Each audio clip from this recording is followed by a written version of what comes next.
15 दिन पहले जम्मू कश्मीर के पहलगाम में हुए आतंकी हमले ने देश को झकझोर दिया था, लेकिन भारत चुप नहीं बैठा। भारतीय सशस्त्र बलों ने ऑपरेशन सिंदूर के तहत दुश्मन के मंसूबों को मिट्टी में मिला दिया। पाकिस्तान और पाकिस्तान के कब्जे वाले कश्मीर में 9 आतंकी ठिकानों को निशाना बनाते हुए भारत ने मिसाइलों और एयर स्ट्राइक से करारा जवाब दिया। इस बीच केंद्रीय गृह मंत्री ने एक उच्च स्तरीय ऑनलाइन बैठक की, जिसमें मुख्यमंत्री, मुख्य सचिव और शीर्ष अधिकारी शामिल हुए। बैठक में मॉक ड्रिल की तैयारियों पर गहन चर्चा हुई। देश भर में सुरक्षा व्यवस्था को और मजबूत करने के लिए प्रशासन और सिविल डिफेंस ने कमर कस ली। आज बुधवार को होने वाली मॉक ड्रिल के साथ देश तैयार है। एयर रेड सायरन की गूंज के साथ शुरू होने वाली इस ड्रिल में लोगों को सुरक्षित स्थानों पर ले जाने का अभ्यास किया जाएगा। ऑपरेशन सिंदूर ने साबित कर दिया है कि भारत अपनी सुरक्षा और संप्रभुता से कोई समझौता नहीं करेगा। पड़ोसी मुल्क के तनाव के बीच हमारी सेनाएं और प्रशासन हर चुनौती के लिए तैयार है।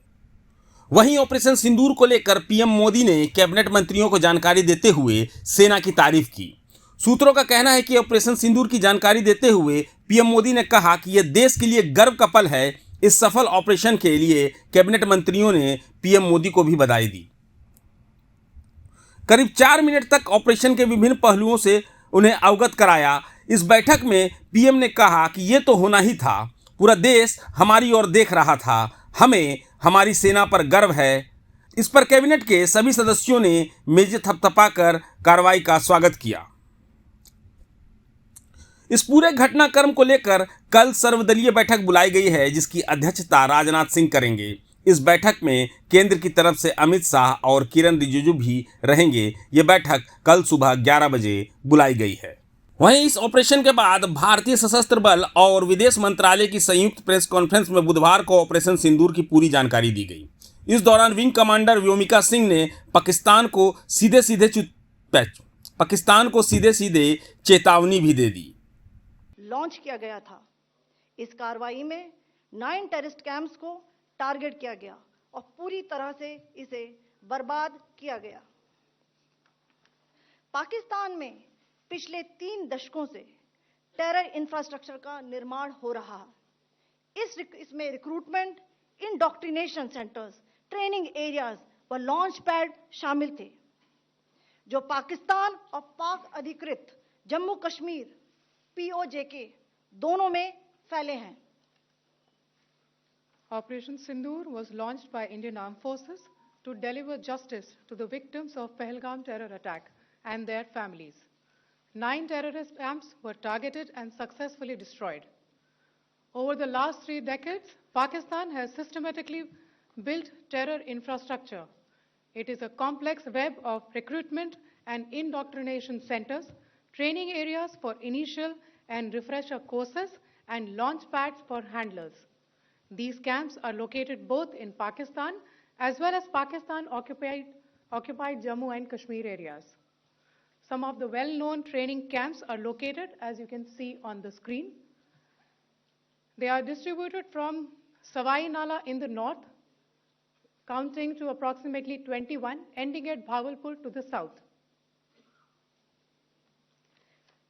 इन लक्ष्यों का चयन विश्वसनीय इंटेलिजेंस सूचनाओं के आधार पर हुआ, ताकि आतंक गतिविधियों की रीढ़ तोड़ी जा सके, और यह खास ध्यान दिया गया कि निर्दोष नागरिकों और सिविलियन इंस्टॉलेशन को नुकसान न पहुंचे। The selection of these targets for Operation Sindoor was based on credible intelligence inputs and role of these facilities in perpetrating the terror activities. The locations were so selected to avoid damage to civilian infrastructures and loss of any civilian lives.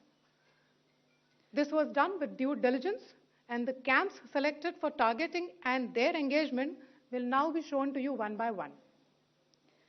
POJK के target मैं आपको बताना चाहूंगी।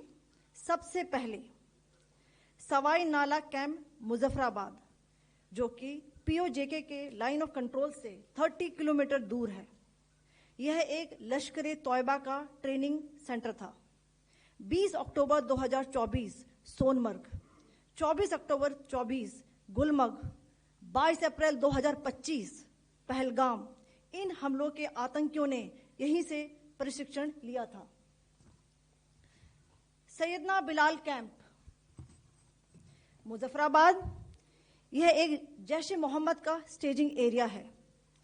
यह हथियार, विस्फोटक और जंगल survival training का केंद्र भी था। गुलपुर कैंप, कोटली, यह एलओसी से 30 किलोमीटर दूर था। लश्कर-ए तोयबा का बेस था जो रजौरी, पुंछ में सक्रिय था। 20 अप्रैल प्रभातखबर.com, विश्वास वही, रफ्तार नहीं।